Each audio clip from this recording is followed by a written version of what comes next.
Junior hut Telugu moral stories. కోడిని కోప్పడ్డ కుక్క.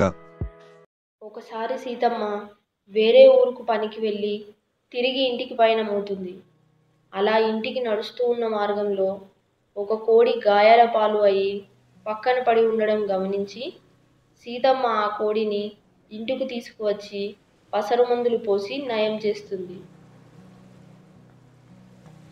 కోడి తన ప్రాణాలు కాపాడినందుకు సీతమ్మకి రోజు గుడ్లు పెట్టి ఇచ్చేది. ఇలా రోజు గుడ్లు ఇవ్వడంతో కోడి అంటే సీతమ్మకు చాలా ఇష్టం పెరిగింది. ఇదంతా చూస్తున్న సీతమ్మ పెంపుడు కుక్కకి కోడి మీద కోపం పెరిగింది. అప్పుడు ఆ కుక్క కోడితో, ఏంటి ముసలావిడ మీద చాలా ప్రేమ చూపిస్తున్నావు? ప్రేమ అంతా అబద్ధం. రేపు సీతమ్మ మనవడు రవి వస్తున్నాడు. అతనికి కోడి మాంసం అంటే చాలా ఇష్టం. అతను రాగానే నిన్ను కోసి తన మనవడికి పెడుతుంది. ఇదంతా విన్న కోడి భయపడి సీతమ్మ ఇంటి నుండి పారిపోయి ఒక చెట్టు కింద భయపడుతూ దాక్కుంటుంది. సీతమ్మ మనవడు రవి ఆ చెట్టు కింద భయపడుతున్న కోడిని చూసి, ఏంటి ఇలా ఉన్నావు అని అడుగుతాడు.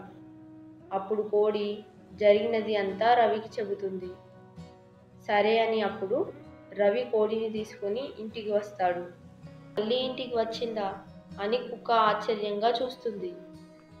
రవి కుక్క కాళ్ళని కట్టేసి సీతమ్మ దగ్గర నుండి కత్తి తీసుకొని వస్తాడు.